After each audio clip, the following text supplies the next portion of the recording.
2, 1. Straight Politicking on all you suckers out here.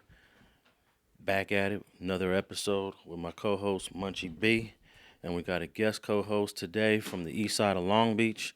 You may have seen him on my channel. We did an interview several years ago that went super viral. And he's also been known to be pressing a line on Long Beach cats when they out of pocket. Flossy, what's up, man? Thanks for pulling up. What's up with you, Alex? What's up, Munchie? Yeah, man. Yeah. Flossy the enforcer. Yeah, what's happening with you, man? Pull that mic in a little bit towards you. Yes, sir. How y'all doing, man? Yeah, we doing pretty good. Let me just get that mic a little bit closer. Right there? Right there. Yep. All right, so what's been going on with you, man? I saw you've been popping up here and there on different platforms doing your thing. Yeah, man. I got a little clothing line that I got going on. You know what I'm saying? It's called Player Made Clothing. I got a little store downtown L.A., man. It's popping, man. You know, y'all tap in with me, man. MadeForPlayers.com. And you had on that LBC shirt in our interview. That's why I decided to wear it again. This is a classic because before I even got to doing the clothes, remember, you had asked me, man, Floss, I need you to give me one of the LBC I still want one of those. Okay, I got you. I'm going to get you. I got you. But to say that, this is my new brand right here. Player Made. Player Made. Hey, that's the same brand that Malik, you had the Player Made brand with you when we did the interview. Now, we got Malik off camera, but he had the Player Made. Yeah, so I bought you. I got Munchie there. Here you go, Munchie. He's passing it to you, Munch. Oh, yeah, grab that. I got Munchie. Yeah. I didn't even realize. It got the red on it. Yeah, that part, Player Made. Red, Player Made. Yeah, Munchie Player Made, y'all. And I got Alex. Let me see. You know what I'm saying, Alex? Yes, sir. Okay, yeah. Yeah. Matter of fact, here, you take the bag. Reach the bag, Munchie. Take the bag. The bag right there. You got to let everybody know where your store at. Yeah, the store, man, is 334 South Main Street, man. Suite 1017, man. Oh, this is fun. Yep.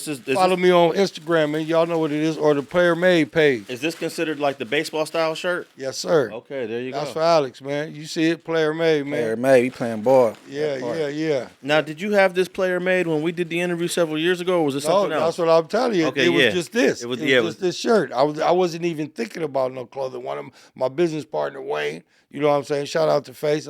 He came at me with the idea, and it was like, we just took it and ran with it, man. I took it and ran with it and just started putting it on, make sure all real niggas put it on. You know what I'm saying? And everybody's like, man. And yeah, they was like, why you ain't, certain people, I'm just putting it on. You know what I'm saying? Because I knew, I wanted to be the real shit. You know what I'm saying? I didn't just want it to be no little other groupie clothing line, And also, we've been on the golf course, man. I did Bobby Brown has a golf tournament for his daughter, him and Whitney's daughter, that he's been doing for 5 years. And Player Made is 3 years in on that now. And Bobby's been wearing our clothing line, you know what I'm saying? I've been getting it to all my partners, everybody. So now y'all in.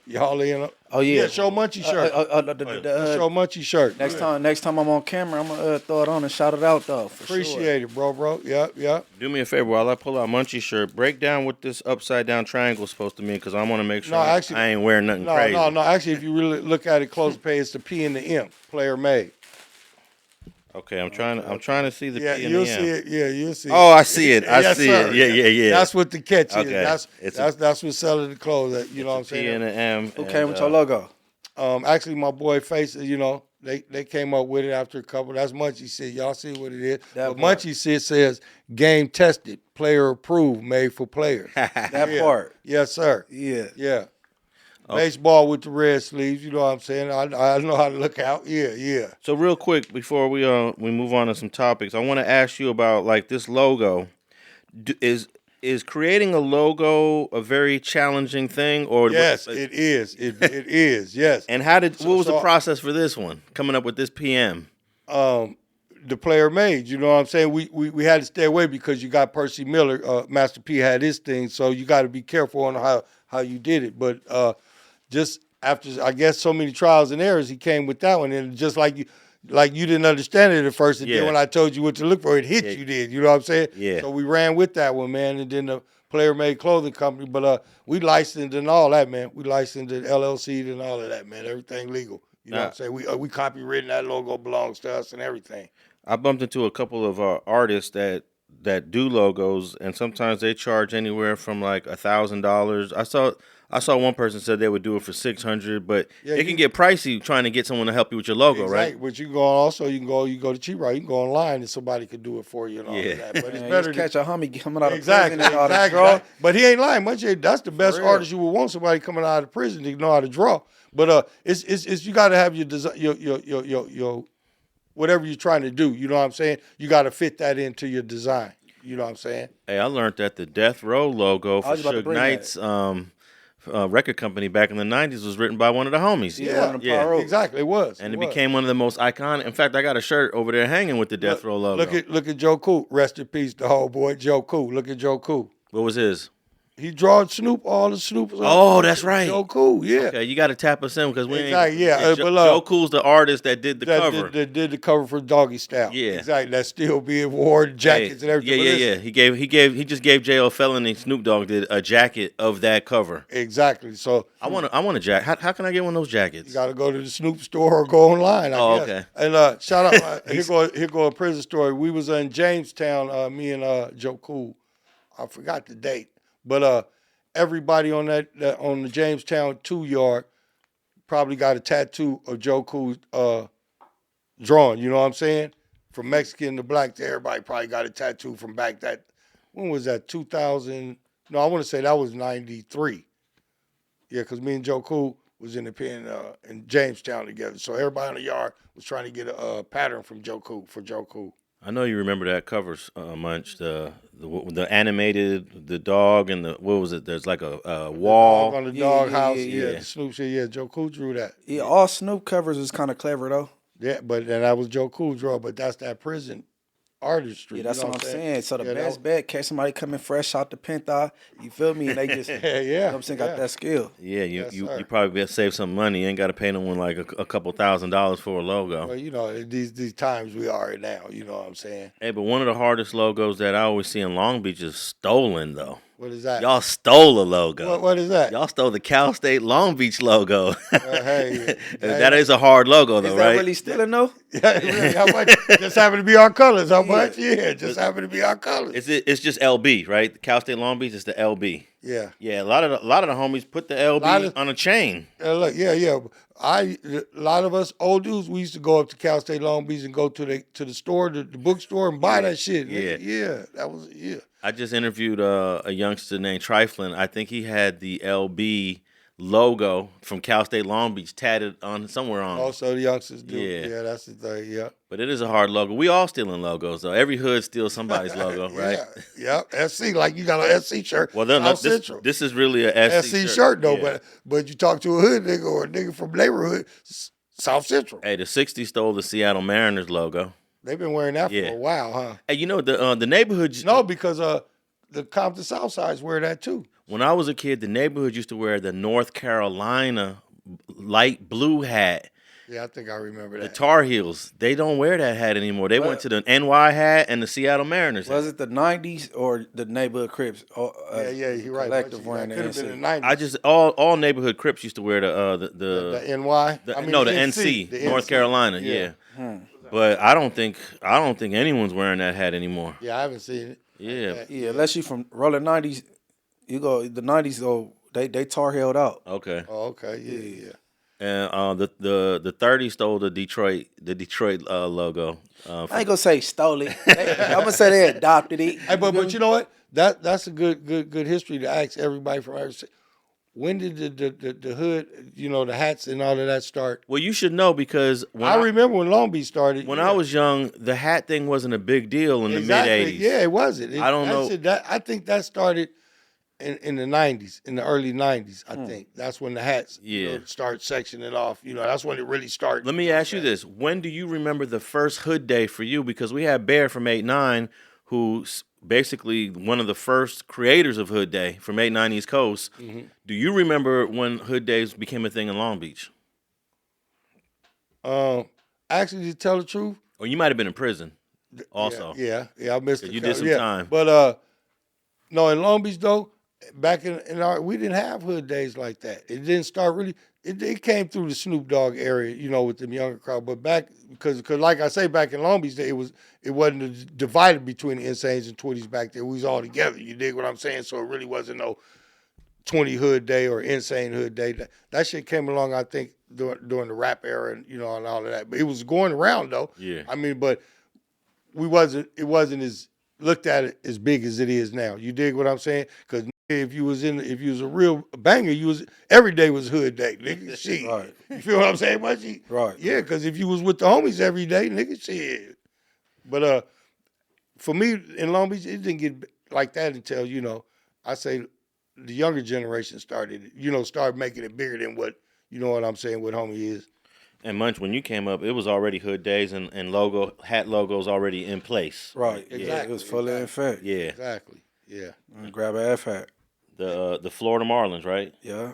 Okay. See, like Long Beach, you got the Raiders, you got the Steelers. Yeah. But like Reese Cup, myself, all of us played Pop Warner football together though, and we was real Pittsburgh fans back then. Back then, either you was a Dallas fan or Pittsburgh, because them was the hottest teams, you know, back then and all that. But we was really Pittsburgh fans, you know what I'm saying, of the football. So it truly started out of being a fan of the team. Exactly. There's no connection between. No, this is gonna be our hood logo. Yeah. No, this started from us playing Pop Warner football, and that's, you know, that was our team. Most of us that played on the same team that hung out every day. So it started off with Steelers. The Steelers, you know. I've noticed a lot of cats now wearing the Pittsburgh Pirates, same colors, black and that's yellow. the confusing in Long Beach. You know, in Long Beach that's 20s, but in LA might think you're Piru or this or that. You know what I'm saying? But in Long Beach, they wear the baseball, the Pittsburgh Pirates and all that. It's the black and gold. You know what I'm saying?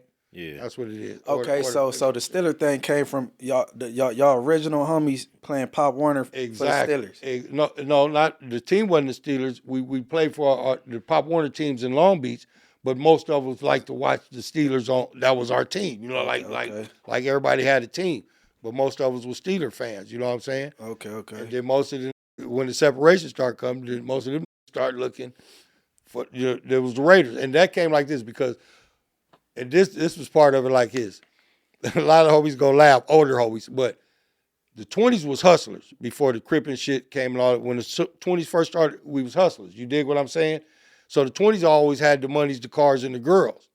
The Insanes was looked at as the dirty niggas. So that's how the Raiders shit, you know what I'm saying, the image came, because you know how the Raiders was back in the day. Right. They was looked at as the grimy, you know what I'm saying? So that's how that happened in Long Beach too. You know what I'm saying? But the curse that we got is 20s and Insane, they families. It could be brothers and cousins. You know, one cousin from Insane, one cousin from 20s. You know what I'm saying?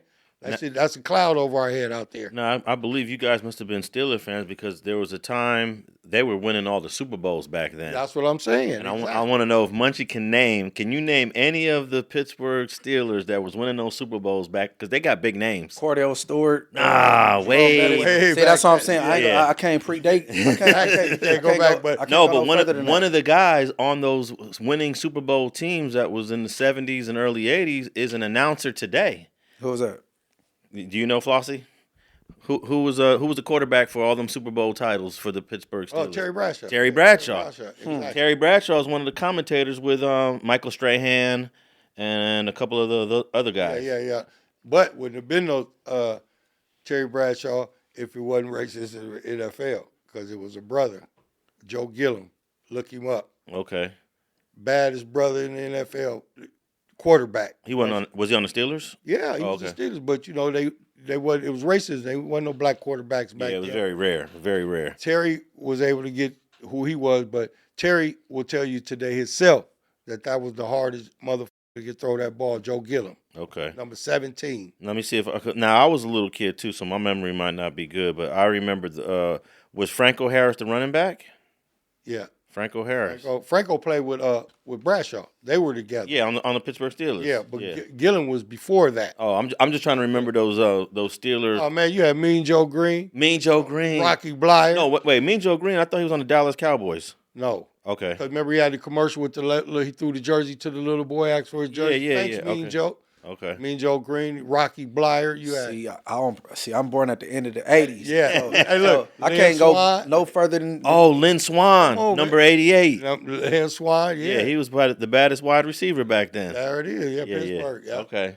So y'all were just fans of the Pittsburgh Steelers. And that's how all that came through. There's no connection between the P for Pittsburgh and S for Steelers or anything. Not a street that correlate with it. It's just fan. If I throw my Pittsburgh Steelers jersey on, I'm gonna have 17 because I'm from 17th Street. Yeah. You dig what I'm saying? If another little homie from 10th Street, it's all 20s, but he gonna have a Pittsburgh Steelers jersey on from 10th Street. Y'all might be the only hood in the whole county that adapted a logo just out of being a fan of the team.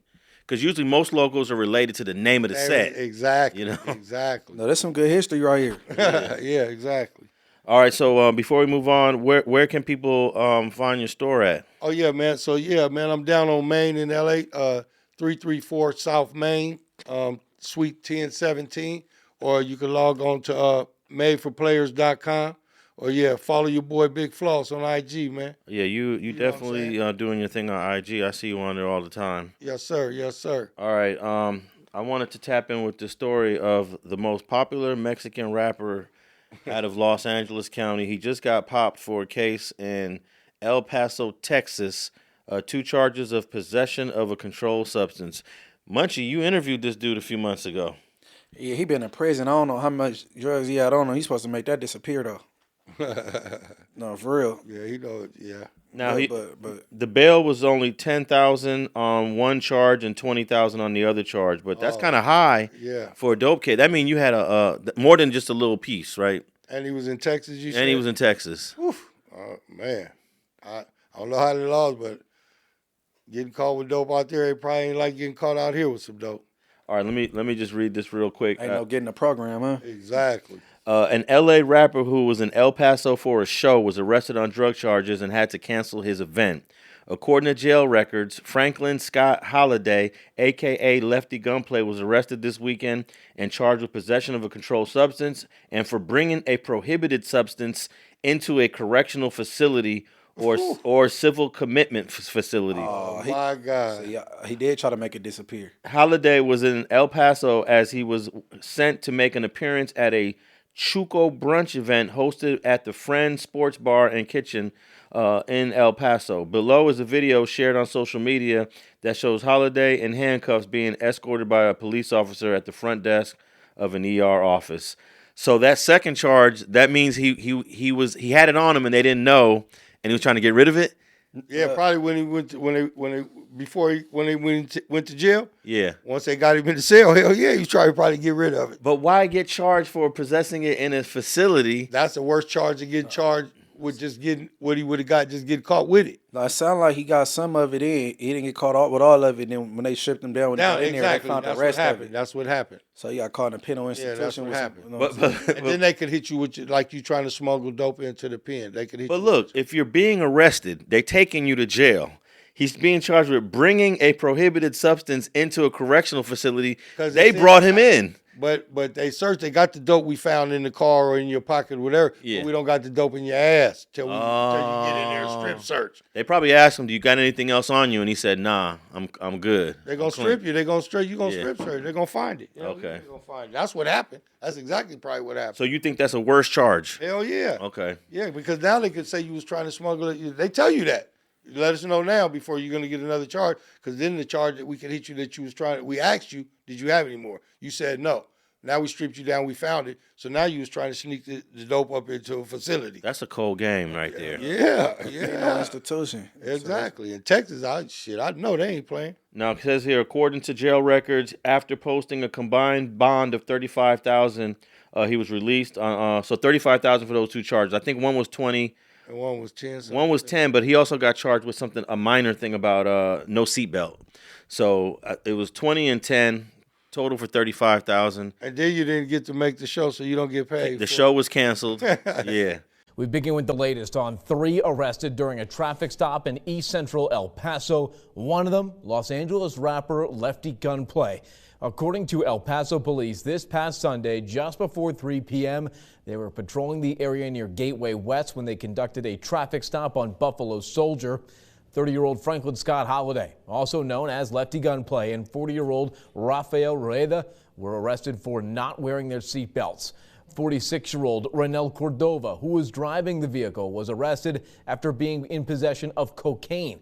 While at the El Paso County Detention Facility, Lefty Gunplay was found in possession of methamphetamine. He's now facing charges of possession of a controlled substance and having a prohibited substance in a correction facility. Yeah. I thought this was a minor thing. What y'all? You think it's more serious, Flossy? Hell yeah, I think it is. What about you, Munch?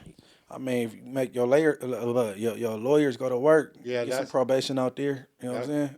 And then from what I'm hearing in Texas, that's what, like Munchie said, his lawyers probably, if he got a decent lawyer, he can go out there and get the probation. But from what I hear in Texas having a nigga on probation for 100 years, nigga. Shit. That's crazy. Yeah, now, for a small charge like that. Now, I know, Munch, you took deals on your cases when you got sent to prison, right? Mm-hmm. And Floss, have you ever went to trial or you took deals too? I'm the deal king. Ain't that a bitch? I'm the deal. I was with Long Beach in the 80s and 90s. They what? I'm the deal king. Yeah, man. So you the deal king? My last one, they was trying to get me 19 for some dope. Come on, man. And what was the deal on that? 7. Ooh. Come on with it. Let's go. That's still a chunk. I had to take it. You had to take it. I had to. Now, did you negotiate somewhere down to 7, or you just took the 7 once they offered it? No, I had to take that 7 because the judge on my case was the judge. For all you niggas in Long Beach know who I'm finna say, her name was Elvira. That was the name of the judge. Boy, I was not. And then when I come in there, my last time, it's either go to trial or take the 7. Ain't no more playing with it. And at the day I was supposed to go in there to take that, she was up already pissed off behind somebody else's murder trial. The little young Mexican that had killed the sheriff in Long Beach a while back and shit. The little youngster was in there. He was in the cell with me. Yeah, I heard about that. He was. They got her name on the freeway and all that. But the little youngster was in the cell with me and shit. And he pissing her off. And I got to go up in here next, nigga. Shit. So I had to take the 7. You know what I'm saying? What? Shit, else I'm going to have to go to trial and get 19. I'm not going to do 19 years. No, you probably did the right thing. Yeah, you can't play with them people. Yeah, at all, especially in Long Beach. You know, they was shit. I remember back then, it's funny, we talk about it today, how niggas used to be in the tank talking about they got Buck Rogers dates. Oh, yeah. What, 21st century? Yeah, exactly. Thinking about the 2000 coming. Wait, that's an old show that Munchie probably never heard of. Yeah, that's something you think like Buck Rogers. Buck Rogers in the 20s. Show, it was a TV show in the 80s called Buck Rogers in the 21st century. And it was like what we living in now. Are we in the 20th century? Yeah. No, we're in the 21st century. Yeah, but the 1900s was the 20th century. Yeah. So we're in the 21st century. So you'd have niggas coming back if a nigga got Ted Munchie or somebody back in the 80s or the 90s. You got a Buck Rogers date. Nigga. Yeah, that's what niggas used to say. You got a Buck Rogers. You ain't getting out to the 2000s. They'd be like you getting out in the spaceships and shit. Don't be flying. That's what niggas used. Yeah. Damn, that's like I gotta remember that. We gotta preserve this history, this language we used to use. Exactly. You got Buck Rogers. You say that to any nigga that been in jail in the 80s or any OG. Yeah. They gonna know that. Yeah, they gonna know that. Mm-hmm.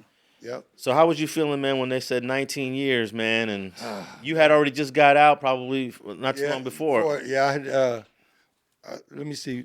I had caught that case in 2007. This was my last case I caught. I caught that in North Long Beach and shit. And they was trying to hit me with the shot caller from Long Beach, the 20 shot call. They had, because I got caught in a motel, right?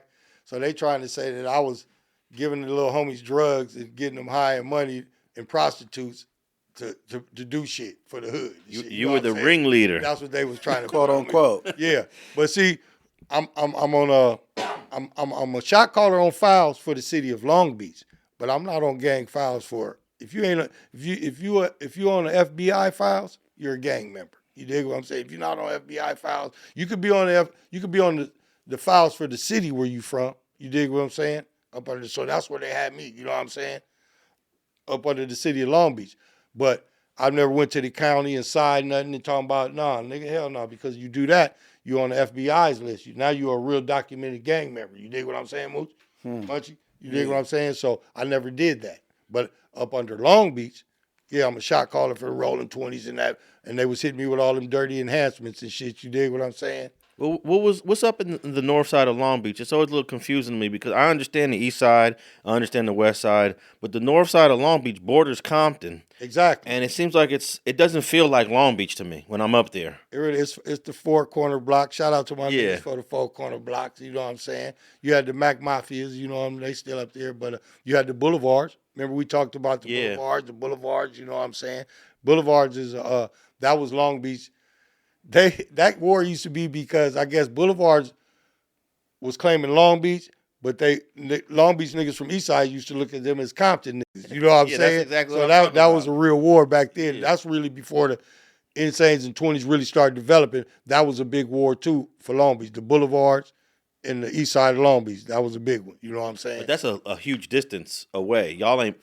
The Boulevards was on Long Beach Boulevard and Greenleaf. That it used to be a whole apartment complex, about 4 or 5 of them. That was their whole apartment. That's Compton. That's what we used to say though. Yeah. But no, on this side of Greenleaf, there's Long Beach still. Right. On that side is Compton. That's the divider line. So niggas from Long Beach used to look at them like, no, these niggas is Compton niggas, but they was Northside Long Beach Boulevards. You know what I'm saying? So that used to be house party. That was some of my younger early coming up. You know, going to house parties and seeing that was the fights and the shootings between them, you know what I'm saying?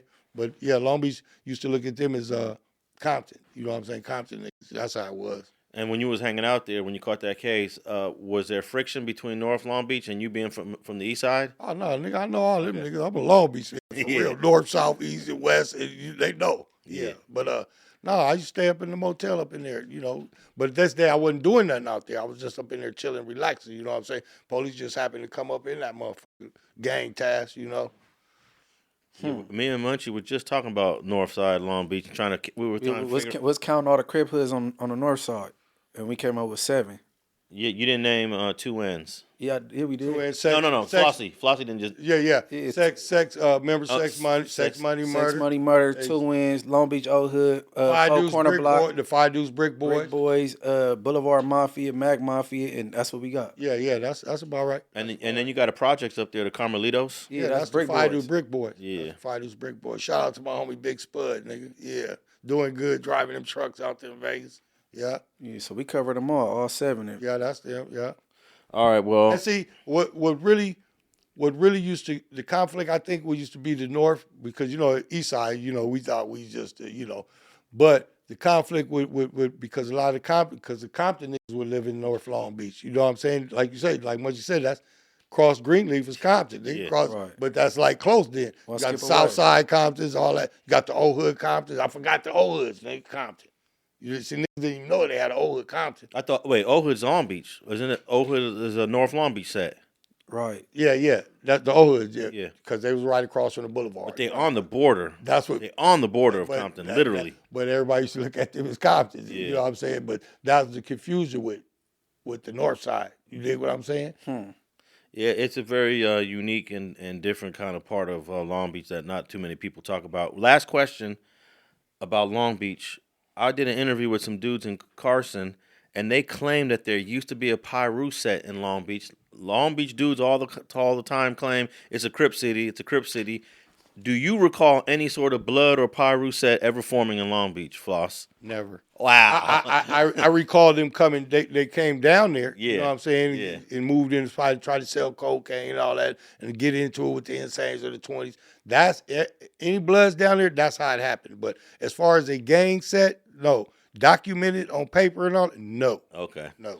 Hey, see, what's funny is the homies from Carson that brought that up, that they not that age group that be talking about what Flossy talking about. Because I think I heard maybe Trey D brung it up and said, yeah, they tried it. It was short-lived. It did, and that's what happened because then I remember when it happened. Right. Then you had the Insane. They had to deal with the Insanes and the 20s. Right. So, but that would be this before the babies was out and all that. You know what I'm saying? So yeah, because the babies came out in the millennium. Exactly. So they was, you know what I'm saying. Then you had some that lived down there. Like I got a couple of homies that's bloods and shit that live down there, but they family on their family tip like that. But we talking about the ones that came down there that just tried to get a dope spot and do all of that. Oh no, it always go bad. You know what I'm saying? So what was the Carson homies talking about that this supposed to be something recent? Man, I have to go back to that interview. But something happened recently that about a year or two ago, some Bloods killed somebody, I think an insane down there, but this was at the donut shop, late night drug, dope selling shit like that. You know what I'm saying? Yeah, I'm familiar with that case, actually. Yeah, you know what I'm talking about. Yeah. It happened on Pine and shit. But and I think they got a smoke shop down there too now. Yeah, I think they do. They got a smoke shop down there. I forgot the dude's name. Oh, okay. Yeah.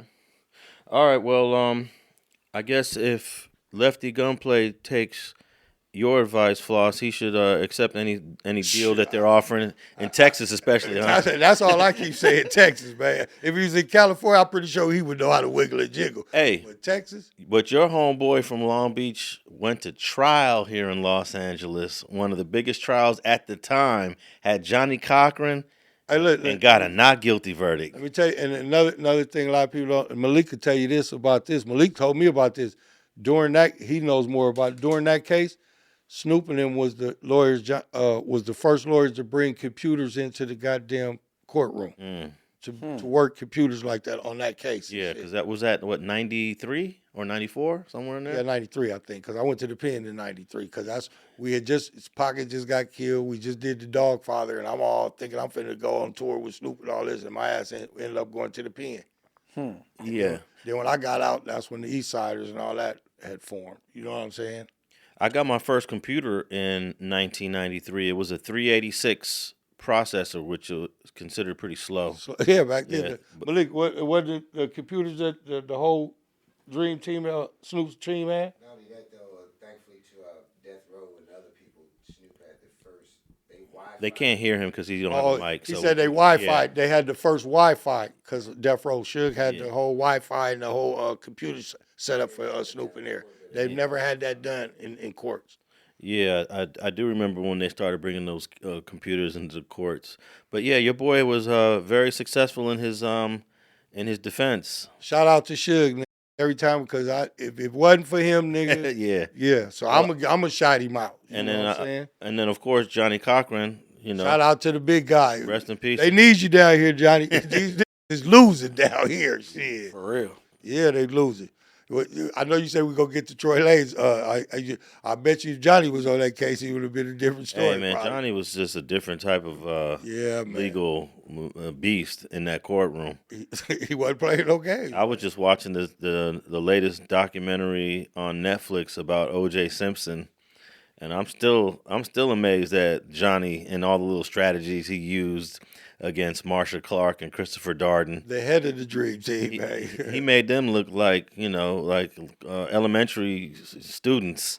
He was. And he was the professor in that courtroom. The master, man. Yeah. He would have spit a rhyme and got Tory Lanez off. Man, come on, man. Just think, Johnny, man. Everybody's running to Johnny, and If he the was glove don't coming fit, through. you must have quit. Yeah. Come on, man. Real? He was like, if you could shake ass, he didn't blast. Because she was twerking right after she supposed to got shot. And Johnny would have ate that apart. And the rumor is F. Lee Bailey, the other attorney for OJ, tricked Christopher Darden into having OJ try him on because he told Christopher Darden, like, during the break, he was like, hey, we gonna have OJ put them gloves on, and we gonna prove that them gloves, he just ran some game on him. So Christopher was like, I better do it first. F. Lee Bailey was never gonna do it. He made him do it. Made him do it, yeah. So it looked bad when he did do it. Oh man, it was just they had all kind of strategy, man. It was clever, man. But it just goes to show you that with money, you can beat the system with money. Yeah, that's what America is. So here's my question: can Diddy beat the system with all these crazy charges he's got against him? No. I mean, and I'm not saying no because of the money shit. You know, you've been sacrificed, and now you're being sacrificed. That's deep. Yeah.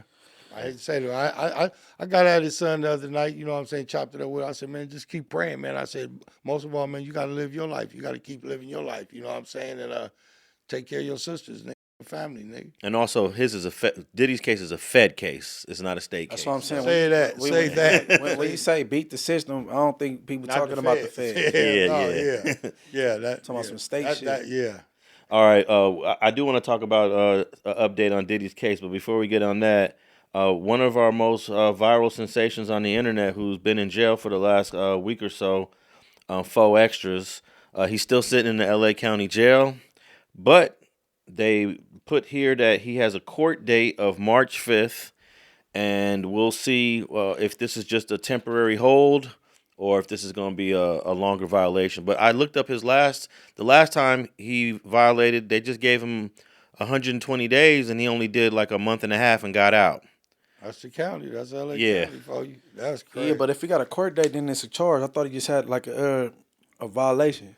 Well, we'll yeah, you're right. He's right too on that. Okay, so if you have a wait, say that again, Munchie. If he had a violation, he just gonna bullshit and see the board. You know what I'm Okay, saying? But yeah. but what kind of like A court date means possibly you have a case. right? Okay, so you know what? Court date is March 5th, and they do have a case number here, so we'll find out. But it's still no bail. March 5th, and if you're a fan of 4Extras, go down to downtown LA and go support your boy. Put something on his books. And if you're from that, you can go to Linwood. Put it on Linwood. You ain't got to go down. You can go to the Linwood jail. Put it on there. Or you can just do it through the internet too. Hey, yeah, Adam, send some bread his way. You could do that. Damn, I've been out the loop so long. Yeah. yeah. When I put money on people's books, I do it through the internet now. Oh, you can? Yeah. Yeah, you can order packages. I guess it's true because Lil Style. Shout out to Lil Style when they tell me everybody in the pen got a tablet now. I want to protest and be like, all the money my family and I had to spend when I had to call home. Yeah. Y'all robbed shit out of me. Man, Can I get some get back? the calls were super expensive back in the day. Goddamn right. And it wasn't a full 15 minutes. They beat it. Now, Munch, when you was in there, the call still costed, even though you was in there more recently. Yeah, when I was going, you called a house phone straight through. If you accepted collect calls, you accepted it. And it changed, then everybody had to just get a calling card or they had to put GTL minutes on their end. You know what I'm saying? Man, that But GT. they don't do that no more, do they? No, the collect call, it's free for It's the free. county You now. call straight. You just call straight through. Right. I always feel like it's a violation of civil rights when everything in prison costs more than normal. Yeah, man. A phone call costs more. They The gouge toothpaste costs more. Just like in the county where we said for years. Look how long the boy daughter been robbing people off the top ramens in the county. Nigga. What? One ramen costs a grip. I don't know what it costs now. The boy daughter that own that shit to run the one of them. Keefe Commissary. Yeah, that's owned by one of them sheriff's daughter and shit. You kidding me? Man, you better look it up, Alex. Okay. She been robbing the public for years off them top ramens. I know that the top ramens on the street were like 33 cents when they were going for $1 in jail. $1 and some Dollar some $1.20 change. something. You could buy $3-4. When I was in the pen, top ramens was 20 cents on the street. But see, that's why everybody be trying to get out that county and hurry up get to the pen. Pen, because exactly, because man. they robbing you on the books and with them. I don't see why ain't nobody brought them up on charges on that, man. Yeah, it's gouging, and gouging is considered illegal. You know. I'll be a part of that class action. Hell So yeah. sure, I'll Hey, get look, on. we could go back with that class with the phones and that top ramen shit. Nigga, they didn't rob that. We could sue top ramen, nigga. Y'all in on it too. But even the go ahead, Munch. I used to collect all my canteen receipts. I wish I still had them. That's smart. Now, but here's another side of it though. The underground stuff that's sold in prison is also expensive. A little tiny piece of weed that fits in a toothpaste cap is $50. Right. That's like $10 on the streets. When I was in the pen, nigga, what a penitentiary joint, $7. That was $7. And on the streets, how much would that joint be? I didn't get through that. I didn't brush that off, rolling up a blunt. You know what I'm saying? Yeah. Shit, You get a cigarette in a pen for $50. Yeah. One cigarette. I remember about, yeah. I used to shit, and then them essay. I remember when I was in the pen, shit. My neighbor that slept next to me, essay, them niggas was paying $1,000 for a gram of heroin, man. Phew. Them the niggas that's in the pen that's rolling.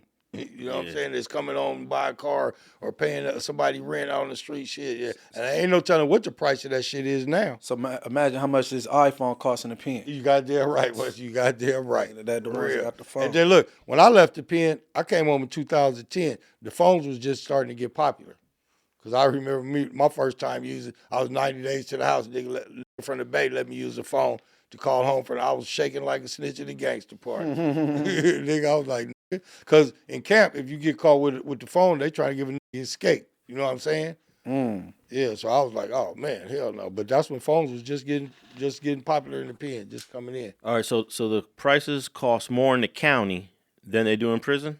Yeah. Okay. Yeah. I mean, the prison, see, the county, they're going to charge you. On the prison store, you got more of a variety, and yeah, the county going to beat the shit out of you, man. They're gonna sell you a little toothpaste like this for $5-10 when you get the real tube in the pen. You know what I'm saying? Yeah, it's mind-boggling to me that the official store, The shit that niggas really be pressing in the county, like to have a store, the little store that you have, niggas in the pen got 4 or 5 lockers full of that shit. That's like, you know what I'm saying? Suits, nigga. But that can't be as expensive in a pen because you're there for the rest of your life. For Exactly. Some people. So how you gonna tax people? Nothing like that. You know what I'm saying? Yeah, I guess the county is just considered a stop-off point. You passing through. Yeah. Yeah. So they figure it out. Robbing you the shit. Then when you're on your way to the pen, they hold your money up for 2-3 weeks. Right. You sitting in reception, starving like a motherfucking hostage, Waiting on your money to catch up with you. You know what I'm saying? Hey, you know what's crazy, Munch? We talked about that that prison food that you get when you're in the hole. What was the word of that? Jukeballs. Jukeballs. Horrible. I done did some research on jukeballs, and I was shocked. Man, that shit horrible, bro. You don't want that. That's why they be in the hole. Yeah, I'm gonna kill myself. There be a lot of people trying to get up out that hole, especially in Supermax and go back there in the dungeon. No, I saw a video on how they make jukeball. They deliberately put things that ain't supposed to mix. You know, it's edible, but they ain't supposed to be mixing. You ain't supposed to be mixing strawberries and cheese. You know, or That's you know, right. Throw that shit up under to you, nigga, like you a pit bull. Yeah, and then it has an odor to it as well, even though it's all food. It's crazy. When the door used to come open, cause my boy from Avenue Piru was across the way from me, he'd knock him down. I wouldn't eat it, so I put it in a plastic bag. So when my door opened to push the tray out, I just throw it in front of his door, and when it landed, it go like a thump. I said, "Nah, ain't nobody supposed to eat that shit." That's Nah, crazy. I think there should be. I think there was a lawsuit in a different state over jukeballs, but I don't think nothing in California ever It need to popped be right up. here, cause cruel and unusual punishment. They not supposed to like punish you with food. You know what I'm saying? Yeah. Mess with your food at all. Yeah. But look, I saw a video where they gave regular people to eat jukeball, and some of them said, "Oh, this is terrible. No one should eat it." Some But like it, but yeah. some of them said, "Hey, if this is what they give prisoners, I support it." So it wasn't even an agreement from people who actually ate it. You know, they all didn't like it. They all said it's disgusting. But they don't understand the circumstances they feed you. But here's the thing: these people are just eating it for one moment and one time. Hear your door keep getting open, and every day they see Every feed day, this all shit. day, you gotta breakfast, eat. lunch, and dinner. Yeah, Yeah. you'll see the difference. Yeah. So what you want. that was one of the points that one of the dude said. He was like, if you got to eat this multiple times a day, every day, this is a no-go, you know? So I believe one day we'll see a lawsuit on the jukeball thing. Yeah, I'm gonna get mine on that one. Hell They yeah, owe me because for I did a real. lot of whole time. Have you ever had to eat it, Floss? No, Okay. no, You- I've you- seen it though. Yeah. because I've worked in the kitchens and all that. No, hell no. I'm like, Yeah, that shit crazy. But they give you regular food on Fridays and then all the other days you gotta eat the jukeballs. No, that's crazy. All right, but 4Extras. Hopefully, we'll find out what's going on with him after March 5th, and maybe they'll give him another one of those 120-day sentences, and he gets out in a month. But we'll give an update on that in a couple weeks. And hey, I wanted to have you guys heard about this Tory Lanez story? Yeah, free Tory Lanez. Tory Lanez is recording music from his cell, like a lot of dudes do. That guy was it X-rated? He did a whole I album. don't think he was recording music. I think he was just rapping to the fans. Yeah, at that moment he probably was just rapping, but he did record several tracks a couple months ago and put it out there. But it said here, footage surfaces of a prison riot breaking out while Tory Lanez records music on a video call, and that's some hell of a timing. You sitting in your cell, and a riot breaks out in the background, and for someone like Tory Lanez who ain't never lived this life, oh yeah. I was just talking about. I just mentioned in Chino, nigga, that riot. I just said that to Munchie about how that shit sound like a motherfucking locomotive in your living room, like a train coming through that motherfucker. But for him, what I'm shocked about, and you said he was up in Tehachapi. yeah. My thing is, up in the pen, okay, we know he up here. You know what I'm saying? We know we got phones up in there, and he doing that rapping to the. But nigga, if we in the day room, we felt the tension that made that riot kick off.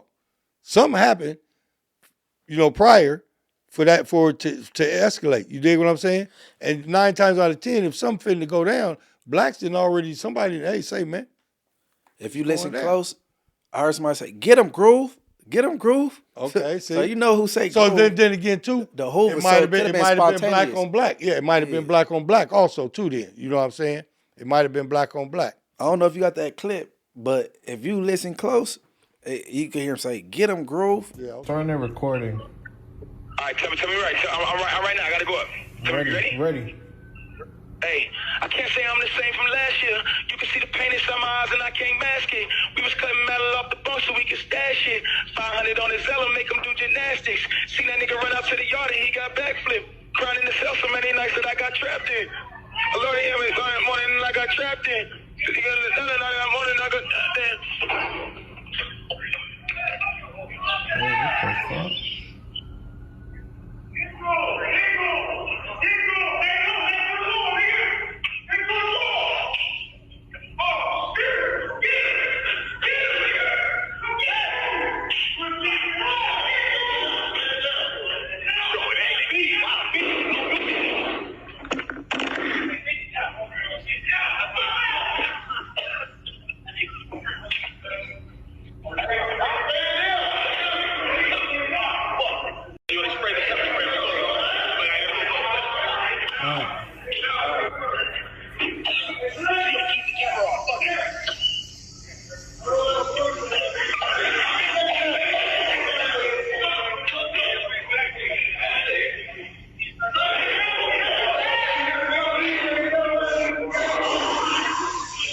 Okay. I'm like, see, now that's what I'm unless saying. I heard wrong, my ears weren't good. Now that's the difference right there. Now if it's black on black, okay, but now if it's a racial thing, that's a whole nother get. If it was racial, he should have dropped that tablet ASAP. He would have knew, but I'm saying it wouldn't have been no tablet at that time. Right.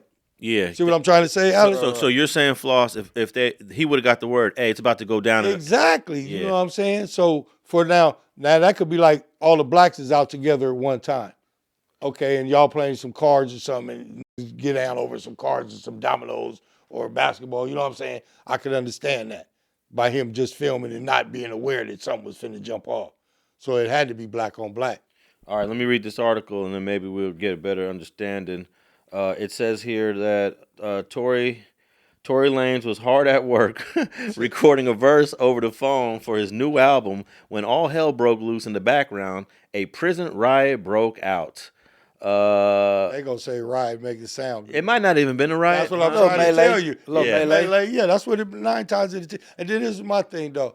I bet you it would make me think it was more black on black because I guarantee while he was shooting that video, he didn't have his shower shoes on.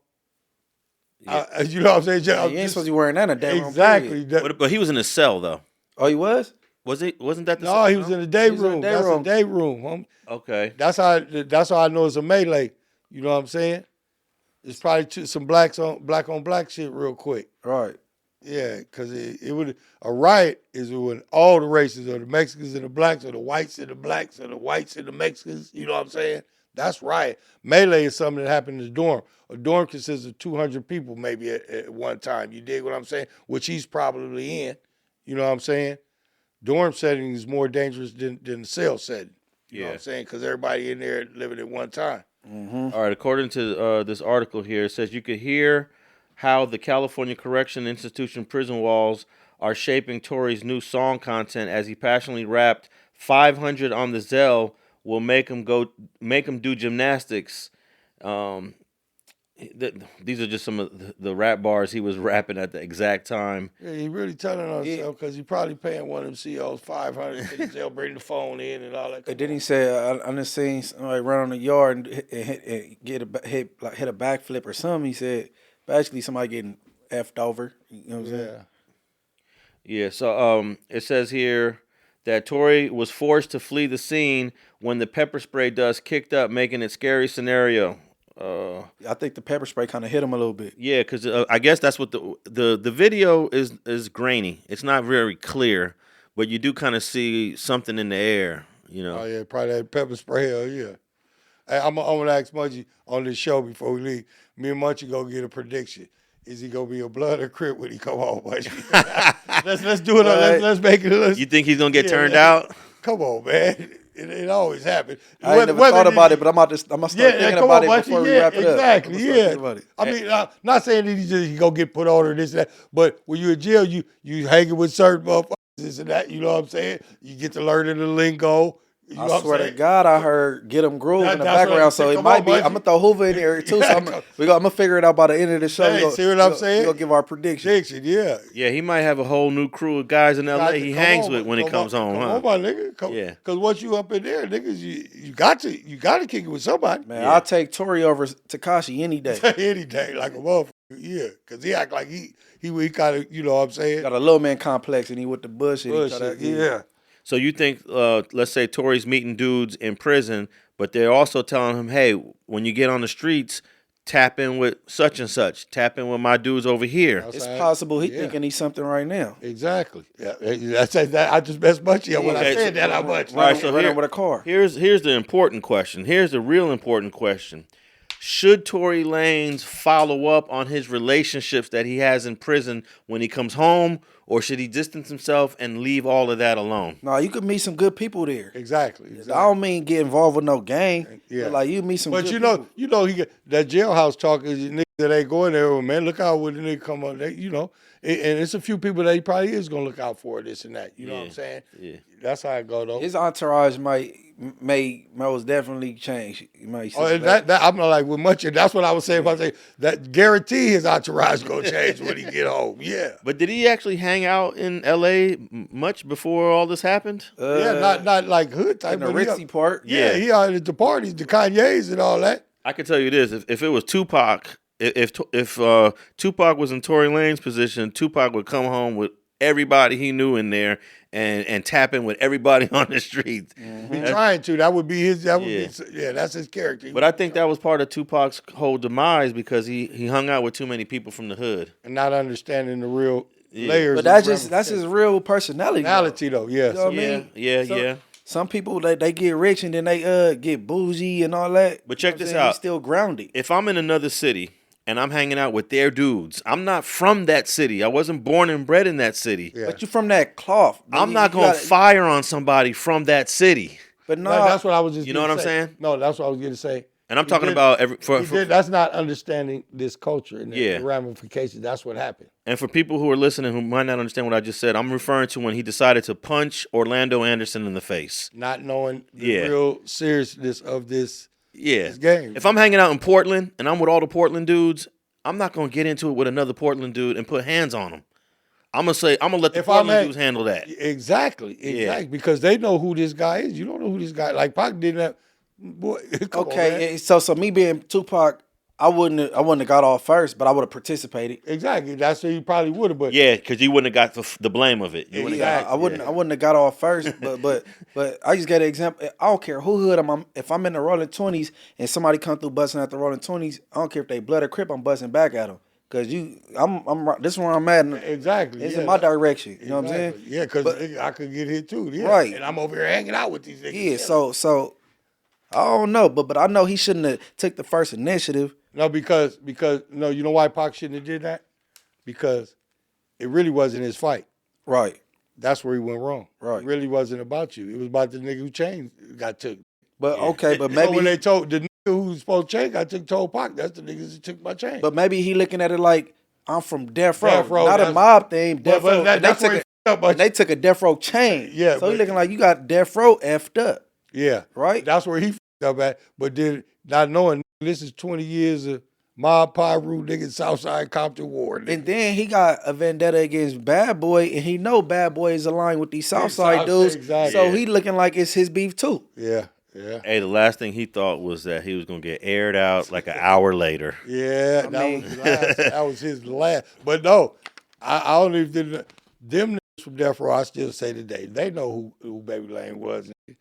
Y'all was supposed to protect this nigga. For there's no way in the world y'all was supposed to let this swing on Baby Lane. Yeah, but I wouldn't have thought dudes would have retaliated that quickly in Vegas. Why not? Dude, listen to what I'm saying. Yeah, they're my nigga. You know, I ain't saying they're my nigga. You know what I'm saying? Yeah. Baby Lane was a killer, man. Yeah. A real stomp down killer. You know what I'm saying? This nigga shoot at the police and all that. What the fuck you get about that? It would have been a different thing, Pac, if it would have been like Munchie said, if they would have been like Rat Packed him and Pac maybe threw a kick or two. But nigga, you ran up. The nigga you swung. That's like a dope fiend punch, nigga. Right. Can't take that back. Yeah. Right. And it's an ego thing when the rapper do it. You know what I'm saying? Come on, nigga. And I'm a real stomp down out here, nigga, please. Yeah. Soulja Boy ain't about to whoop me out and kick me. See what I'm trying to say? See what I'm talking about? But you just it ain't. And like I say, I always say that about Sugar. They should have protected Pac a little more from Big Sight. Rest in peace, my nigga. He was kind of upset about that. He felt that way too. You know what I'm saying? But Pac was getting this gang life culture fascinates mother. Contagious. As you can see, it is. It's an addiction. And I wonder if Tory Lanez is going to. That's why I just said that to Munchie. Yeah. I'm giving my prediction. If Munchie said he heard Hoover, But look, then he gonna be running with Crip. Tory Lanez is 32 years old, so he's a little bit older. He ain't like Pac was 25 years old when all that happened. Yeah, he was young. Exactly. He was more impressionable. But no, Tory Lanez though, he got enough time to sit up and fester in that pen, nigga. 3 years. Okay, 1 or 2 years he can come back and still be, you know what I'm saying. But once you sat up there and did 18 months or better in that penitentiary, you just start gelling, man. His release date is 2029. Oh well, see, that's what I'm talking. He got all. He's gelling, my nigga. This time, He go by fast though, bro. Yeah. The times go by as fast, but I'm saying, but the journey that he's taking in that pen, different niggas and different cars that he gonna be, yeah. Mm-hmm. And if he's housed with, I mean, in the pen though, you gonna be housed with Crips and Bloods, but if you eating chow with Crips and showering and walking the track with Crips or this and that, it's 9 times out of 10 when you get out, most of you be hollering at his Crips. His music will even be better. He got more to talk about. That's what I wanted to say too. Aryan Brotherhood, Mexican Mafia. He's Bloods, Crips. He's seeing some real, he's gonna be looking at these other rappers different too, nigga. You know what I'm saying? He gonna be able to identify the fake from the real. Exactly. Like, oh yeah, you rap cat. Exactly. And I'm like Munchie, his music probably gonna be a whole lot more better. And he's actually very skillful. Oh, he's talented. Rap and sing. Yeah, that's what he's a killer with. He's talented. He really a singer, but he rap better than the rappers. Yeah. For sure. And when he was on trial, I saw Harry O up there, and it looked like Harry O was trying to maybe sign him to the record company that he'd been pushing recently, but a lot of people thought Tory Lanez was going to be found not guilty of that case. Yeah. He's supposed to be. And once he was found guilty, that pretty much ended all dreams of any record company signing him. I don't got respect for Jay-Z to this day because he could have kept that girl from doing what she did. Oh, Megan Thee Stallion? Right. Yeah. This supposed ex-dope dealer, a Hove, and all this BS, you could have stopped her from doing what she did. You had a lot of influence on her. You know what I'm saying? But wouldn't you think that Jay-Z has more loyalty towards Megan Thee Stallion than he does towards Tory Lanez? We talking about moral stance. Yeah. You could get it. Come on, man. You Jay-Z, you could have him whooped out at any show. If you feel like that, you supposed to be this ex-dope dealer and all this little ex-BS, whatever you had going on, Marcy Projects. Why you let her come to court on that man and do that? You know what I'm saying? Knowing it's some DMP, D and Ussy type situation. Oh, anyway. yeah.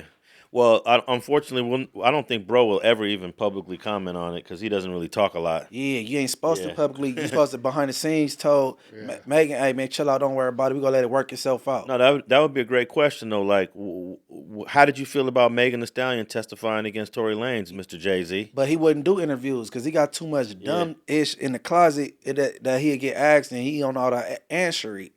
You know what I'm saying? He got socked on in elevators by Beyonce little sister, and, you know what I'm saying, and all kind of shit. I read the Superhead back in the days when I was at camp. You got head from Kareem Steffens, and you know what I'm saying. So people got questions. That's why he don't do interviews. Yeah, he don't do too many interviews at all. Just fake dope dealer pass, and you know what I'm saying. Yeah, we got questions. Hey, is there any chance that Tory Lanez gets out sooner than this release date that the CDCR has published? Is there ways you can get some time and credits? He probably will. But depending, no, he got a gun case and an assault case. It's a gun and an assault. Yep. Nine times, because if it was a drug case or something like that, he probably went to camp. But he might still go to camp though once his time go down, son. And like he said, I'm pretty. He got some money, man. So I'm pretty. He got some lawyers. Probably he try to get him back up in there resentencing. But the victim keep speaking out, trying to keep him there. Yeah, that's the bad part. That's the thing got him up. So he gonna just, like I say, out of all the time he got out there, if he got 10, he gonna do 8 years. He got 6 plus 4. With the 4 was the enhancement. They ran it together though. Yeah, they did. So he gonna do 6 plus 4. That's 10. He gonna do about 8 years. I think they're giving him 66%. What year did he go? So that's six and a half years. He's gonna do 6 and 6. So you think he's have to do that whole 6.5? Yeah, he's gonna. But can't you get some credits while you're in there? If he was a dope dealer and go to fire. I mean, when I was in there, they was doing milestones. They was doing a thing called milestones. Yeah, milestones. Okay, I don't know if they still doing that. You know what I'm saying? Yeah. I got out of prison 2012. It's 2025. So. And if he got a job in there, I think that takes some time off his shit. Well, I'm one of the few dudes that did believe he was guilty, but I don't think it was worth a 10-year punishment. It didn't fit the crime. Nah, the 10 years did not fit the crime. Yeah, I didn't think that either. I felt like I never maybe, really followed the case and really but I heard for that shit, that didn't carry that. I feel like That's maybe a like maximum. 4 or 5 years would have been. That's what I thought he was going to end up with, and they was trying to offer him more of that on the deal they was trying to give him. They used to publish that he was looking at 22 years. Yeah, the deal. We don't know if there was a deal offered because those deals are private conversations that the public doesn't. Oh yeah, we don't get to hear. Yeah, we don't get to hear anything about the deals. So man, he should have got a 10-year joint suspension. Hey, real quick That's with what I said, because he ain't got no record. you know that ASAP Rocky was found not guilty. He was offered 100. What was the deal he was offered? 180 days. And he turned it down. Well, was 6 months. He was offered 6 months in the county jail. No, was it 18 months or 6 months? Man, me and Flossy would have took that 180 days. Yeah, he ran. Big whole bill. Hey, look, he stayed down. I had to give it to him. I'm not gonna lie, I was kind of shook for it. I said, man, don't play with LA about with a little gun case. You gotta tell it on you too. Right. Shit, I was spooked for the day. Yeah, he had everything against him. Yeah, he did. They gotta give it to him. His lawyer. You gotta give his lawyer. Okay, so I'm like, that's halftime. Shoot it. Yeah. Go bust a couple sprays. Holler at the homies. Exactly. He'd have been out so fast. But his lawyers must have knew something. So you guys would have definitely jumped on the let's say it was an 18-month deal. You would have jumped on the 18 Especially months. if I know. That would have been 16 months with half. Yeah. That's Hey, what look. Especially if I know, I'm not gonna say if I'm guilty, allegedly. You know what I'm saying? But yeah, shit. If I'm looking at if I go to trial, and I'm looking at all this other time. I'm not gonna play with them. All right, let me ask you this question. This is a case I covered years ago. It was a rapper, up-and-coming rapper, managed by a guy named T-Money from Mansfield named Dollar that got killed at the Beverly Center. They caught the guy. He was from Georgia. They both were from Georgia. I remember that. Okay. They charged him with first-degree murder, and while he was sitting in there in the county jail, they offered him 9 years. They said, take this 9 years.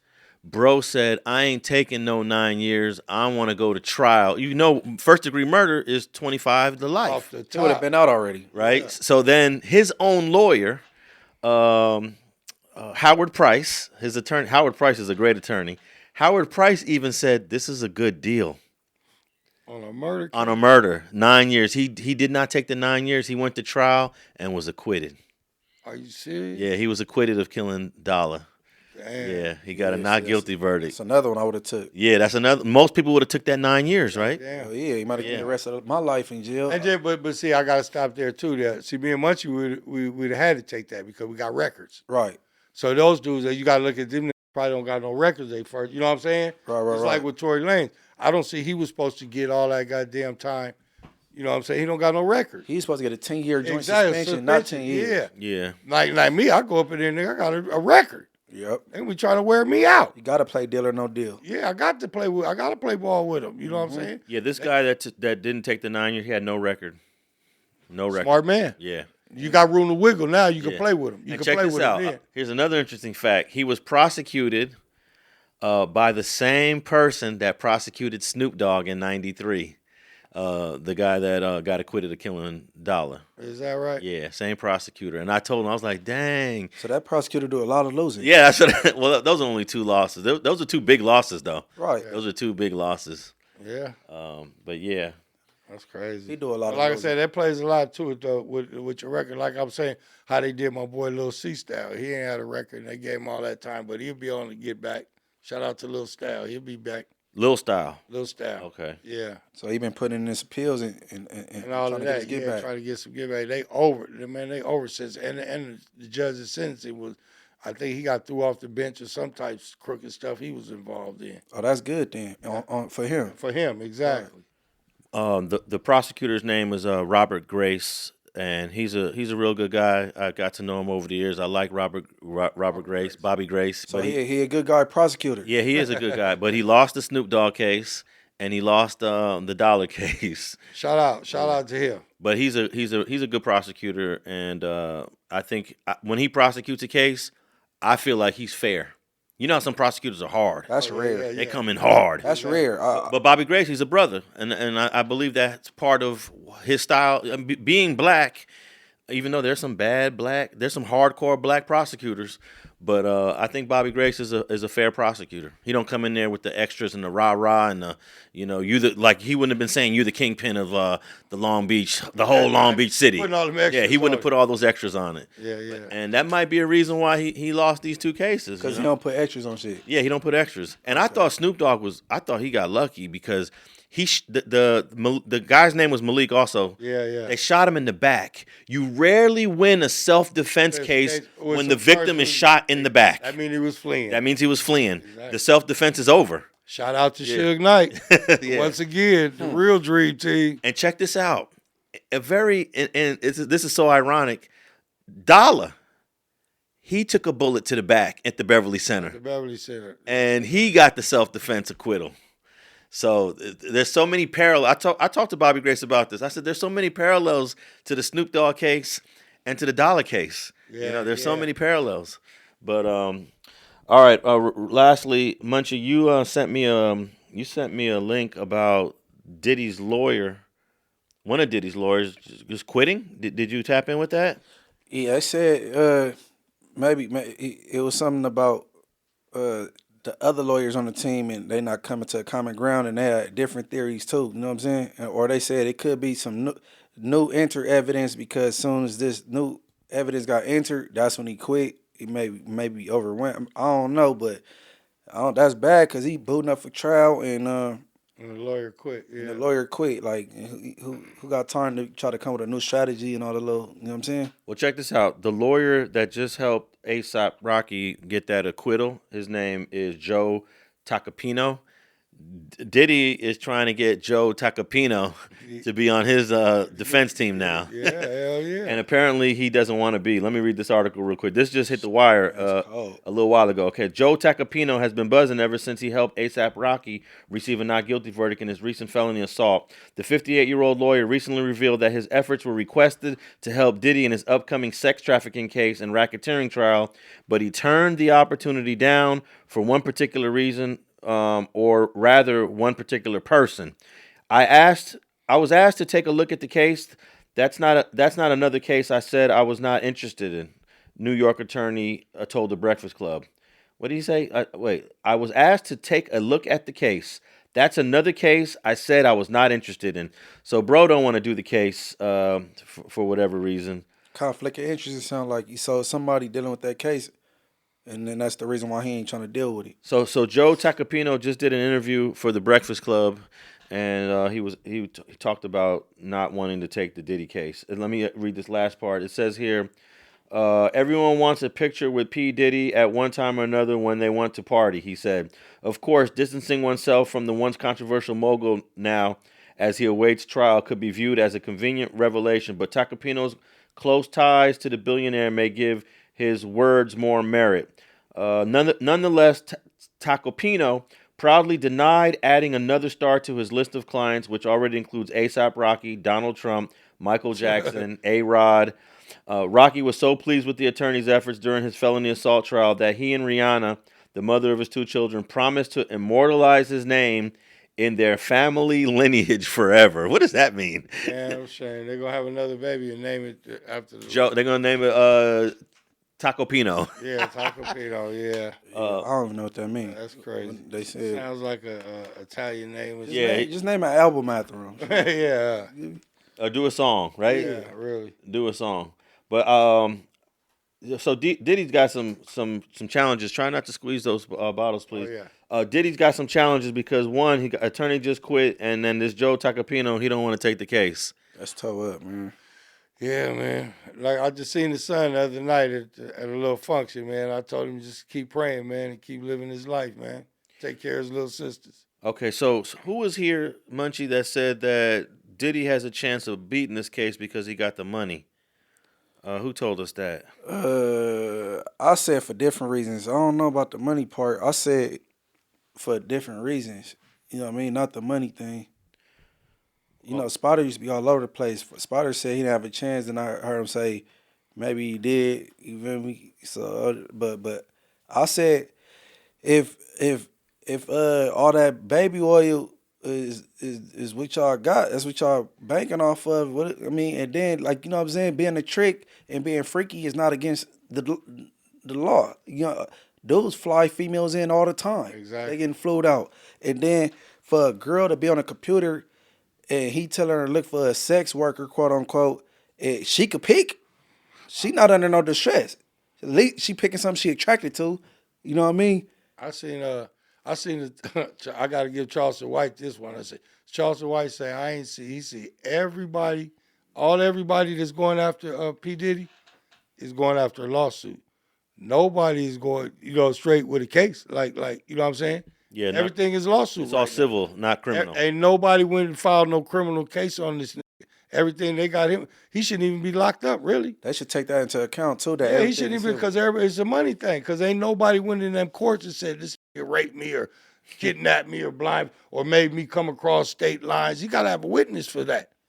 You gotta board the plane. So when he send you your itinerary, you didn't have to go to the airport. Exactly. If he bought you a ticket, that's not forceful. You didn't nobody put no gun in your head till you get in the car and go to the airport. But like I said, like Charleston White said that I had to pay attention. He caught my eye when he said that. He was like, man, ain't nobody went in there and filed, ain't nobody got no criminal case against him. Everything is civil. So why is this man in there sitting in the civil? Y'all got this man in the facility federal, and on some civil shit. That ain't cool. Man, but why people like to record everything? So they said they got all this stuff they still got to run through that they found at his house and footage and all the computers. Why? Not that, to the feds? Yeah, that don't sound right, because when the feds come, they ain't got to do nothing. Their homework is already done. That's what I'm saying. I think they came prematurely because that's what happened. But when they came and got them, y'all still got stuff y'all got to look through. Exactly. 9 times out of 10, when the feds come get you, you know that. You know what I'm saying, Alex? Yeah. But all T's crossed and I's dotted, man. You know what this case got opened after Cassie's civil case, because Cassie, if we believe Cassie, there was a lot of crimes, because her civil, like Charles White say, why that bitch ain't filed a case on him? Okay, even though they worked it out, the thing. Where is a real criminal case against Puffy? Well, for example, we all saw the video of her getting beat up in the hotel hallway. They're past the statute of limitations. Yeah, you can't charge Diddy on that because it happened in 2016, and there's all right, years. Let's get her out the way. That's one. Yeah. Okay, now all of you John Does and no knows, where is the criminal case? Well, nigga raped me. I still think it's too early to judge this case because the feds don't lay out all their evidence to the public until the trial comes. Well, in any case, everything seemed bad in the beginning. It seemed way worse. And then as the case goes on, okay. The media make it look like that too. But even with the criminals, like that don't have the money that he got, it'd be like, oh, his max is 30 years and he going like to 7. Like, you know what I'm saying? Yeah, really. Like, that's how they do it. It get greater later. I think he gonna be all right. I'm like the only person in America think that, but I think he gonna be all right. I think he do too. I just would like to know, why did that lawyer quit on him? And that would tell me a lot, or make me change my mind. All right, so the lawyer that quit on him, his name is Anthony Rico. He wrote, under no circumstance can I continue to effectively serve as counsel for Sean Combs. He wrote in the affidavit, it is respectfully but regrettably requested that the court grant the relief requested. Rico filed the motion, but his bid to step down will not be made official until a judge approves it. Rico did not provide any explanation for why he couldn't continue to represent Combs, but the New York Post noted that his decision came after speaking with Combs' lead counsel, Mark Agnafilo. They bumping heads. So yeah, there must have been some disagreement between these two lawyers, and it's probably about strategy. One lawyer wants to go this way, the other lawyer wants to go that way, and they bumping heads. Sounds like. And if I guess Mark has a theory to defend Diddy that is so offensive that Anthony Rico says, I'm bowing out of the case. So offensive? Yeah. So because not Riri, my bad, Riri. Cassie, she turned into a party animal. And then she liked it pop in the ecstasy at some point. And then nobody shove it down her throat. He told her, this her words, pop this. And she said, what's this? You just do it. It's going to make you feel good. And evidently it did. And she grew to like it. So ain't nobody shoving it down her throat. I mean, But grooming is never about shoving. Grooming is about slowly getting you to do things that you would not have normally done. so grooming and lacing, what's the difference? Lacing? Because I got this girl and I didn't, you know what I'm saying, taught her some things. Yeah. What's the difference? Well, I think grooming is more associated with sexual acts. You know, doing sexual things. Okay, so if I taught my girl how to give head, because she didn't know how to do it before, I groomed her. I'm asking, Pretty like, much. I groomed Pretty her. much. Munchie, you should have became a lawyer. Nah, for real. Like, I think they should keep grooming is when you messing with somebody underage. Yeah. You know what I'm saying? You ain't legal, and that should be more so grooming. Yeah. Like, Well, they look at if a person's under influence of any kind of substance and they're not in their right state of mind, and you lead them on to do certain things. Okay, so here's my question. If you slowly got a woman to enjoy a drug while she's 19, 20, 21 years old, and then you start running trains on her while she's under the influence with multiple men, Exactly. it's legal, but it might violate some laws if you look at it real closely. Like running a train on a girl is not illegal. No. But if you're slowly getting her under the influence to get her to do it, to get her to like it, that people gonna look at that sideways. they gonna look at it sideways on a moral tip, but that's not against the law. Well, I don't know because the feds. That's where the law gets tricky. That's why this is a federal case because the feds got a lot of things that are illegal that we might not think are illegal. Exactly. Yeah. I had a friend that made a phone call that said, "I can have it by the end of the week." He did 7 years for saying one line on a phone call.